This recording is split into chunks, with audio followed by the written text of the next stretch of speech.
People say forgive and forget. It's the other way around. Forget, automatically you will forgive. We learn about life through questions.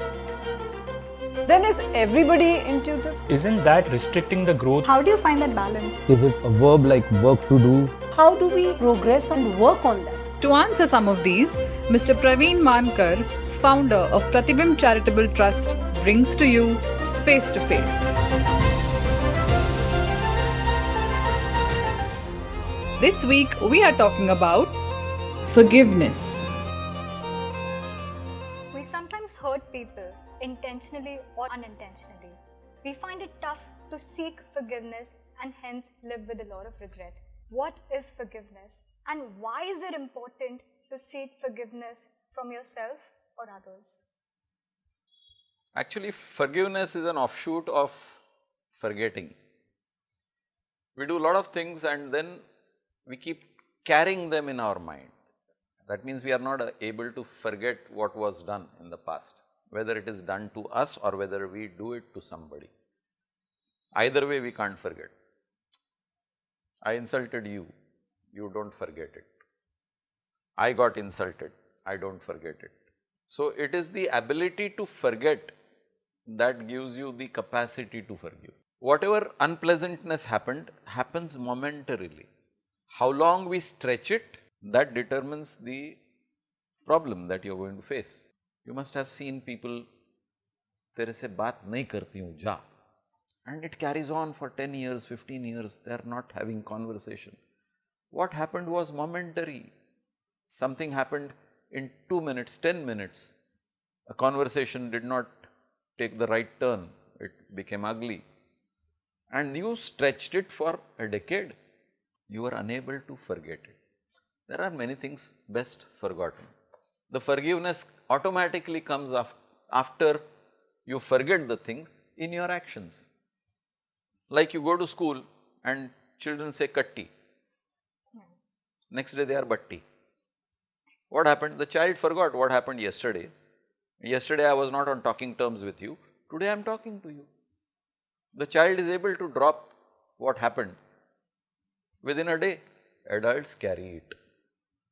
Generations, you will see generations quarreling. Yes? Why? Because something happened in some generation which has been transferred to the next generations and they hold it. Ability to drop things is the precursor to forgiveness. Drop your hurt, otherwise you can't forgive. But so we all make mistakes. Sure. You insult someone, you'll maybe use foul language. Sure. But some people refuse to acknowledge it in the first place. How do we go about Acknowledge. acceptance? You mean the person using the foul language doesn't acknowledge that he is using foul language? Naturally, because he is cultivated that way. If somebody has been cultivated to use foul language, for him foul language is nothing uncommon. You took it seriously. I mean, he used the foul language, he spoiled his mouth, he spoiled his tongue. Why are you getting upset? It shows his character, it shows his upbringing, it shows his society. What are you upset about? But so before we seek any forgiveness, I have to accept I've done something wrong. So See, I now live in there are two denial. things, there are two things. One is the recipient and one is the perpetrator. So, if I am the perpetrator and you are the recipient, let us say I used foul language, you are receiving the foul language, okay. I used foul language, I spoiled my mouth. Number one, I have to first understand that I am using foul language. For me, it is a language of every day. For you, it is offensive. So, there are two things. I don't consider my language as foul. You consider my language as foul. Either you convince me that my language is foul and I get convinced, then there is a scope that I will change. Or you accept that this fellow's culture is like this, he is going to use foul language and it is not going to hurt me. Matter is over. So change of perception can get It's some always acceptance. perceptions. Everything is perceptions. But so sometimes even after we accept things in life, we live with a lot of regret, guilt. Sure, we do. If you feel that you are doing something wrong, address it then and there. If you don't feel that you are doing something wrong, then be happy with what you are doing. If you are regretting it afterwards, you are being immature. Regret is always immature. It is the maturity that enables you to see the things in the true light as quickly as possible. But so how do you get over? So, How do you get over? Drop it. Drop the subjects. Forget the subject. Don't carry it. It's like I am carrying a bottle in my hand.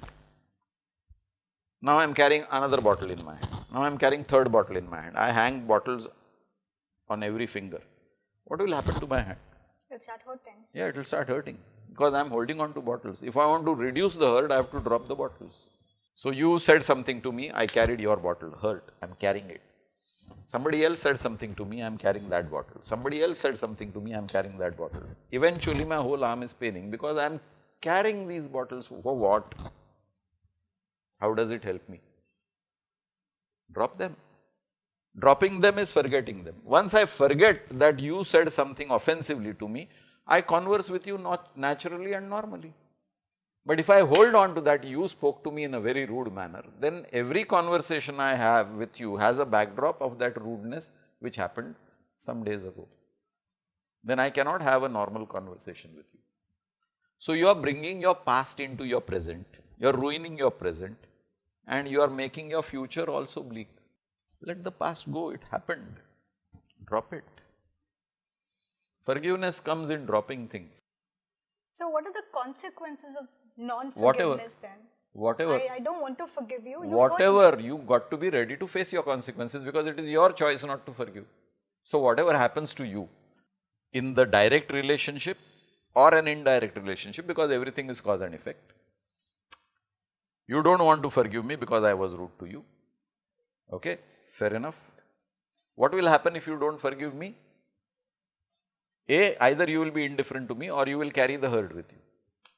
If you are indifferent to me, you think matter is over. If I have not regretted what I did to you and you remain indifferent to me, from your point of view, you are okay. You have still not forgiven me because you have not forgotten the incidents. Something similar may happen to you as a cause and effect relationship. Then what? You would be in a different position. You would have said something to somebody knowingly, unknowingly, which caused a hurt, and that somebody has become indifferent to you. Now you will wonder why that person is indifferent to you. Because you were indifferent to somebody. So what you're saying is, if I don't forgive someone now, someday in the future, someone will not forgive me. Sure. Because it all comes back. It all comes back. That's why forgiveness is not the subject, forgetting is the subject. Just forget it, your behavior automatically changes when you forget. When I say forget, I don't mean I pretend to forget. I must genuinely forget it, so what, okay. So what I meant with consequences is that if I don't forgive, I'm only harming myself, either mentally or physically. Again I am saying that forgiving comes automatically with forgetting. Forgetting is not a word which is to be treated shallowly. We are very shallow in our understanding of the word forget. Forget is very difficult. If you don't forget, you bear a grudge. But if you genuinely forget, there is no grudge. Arey, you are talking to that person nicely. That day he was talking so rudely to you. Really? I don't remember. What happened? You don't remember. I have forgotten that he talked very rudely to me and my behavior to that person is normal and natural. Somebody else who is watching me is surprised. How can you be natural to that person who has insulted you? Really? I don't remember. In that I don't remember, the forgiveness automatically happened. You don't have to go and tell the person, I forgive you. Your behavior with that person shows that you have forgotten and forgiven. Forget it. Is it worth it? But to reach that forgetting stage, that's a good question. how do you That's a good. It's all a matter of cultivation. You don't get harvest unless you cultivate, and cultivate requires a lot of care. When I say forget, it means genuinely forget from inside, not I don't express it and I pretend that I have forgotten, but I hold it in my heart. That's not forgetting. Just drop it. Cultivate that habit, drop it. People can't drop because they think it is a loss. You insulted me, how can I forget? My ego is hurt. My self-esteem is hurt. How can I forget? How dare you advise me to forget? So that's an ability you have to cultivate. But so there are two things. Either we make peace with it of what has happened, or do we forget? Or these are two different things? They are not two different things. The minute you forget, you have made peace. As long as you hold on to it, there is no peace. There is turmoil. Just like you developed skill in writing. It was not easy to start writing. Over a number of years you practiced writing and now you have the skill in writing. Forgetting is a skill. Forget it. Like friends say, na chhod de yaar. Jhagda mat kar, chhod de. Friends say it very easily, forget it. We don't do that in society. We hold on. So if I have to ask you, how do you truly forgive someone and cultivate that habit of forgetting? How do we do that? Truly cultivate the habit of forgetting, you will automatically forgive. Forgive is not something to be specially practiced. Learn how to forget and you will automatically forgive. Okay. People say forgive and forget. It's the other way around. Forget, automatically you will forgive. It's important to forget first before we forgive. You cannot change the past, but you definitely have the ability to change your future. So forget, forgive, and take a chance for making a new beginning in your life. Thank you. If you have some questions about life, please connect with us. Do not forget to like, share, subscribe, and press the bell icon for weekly updates.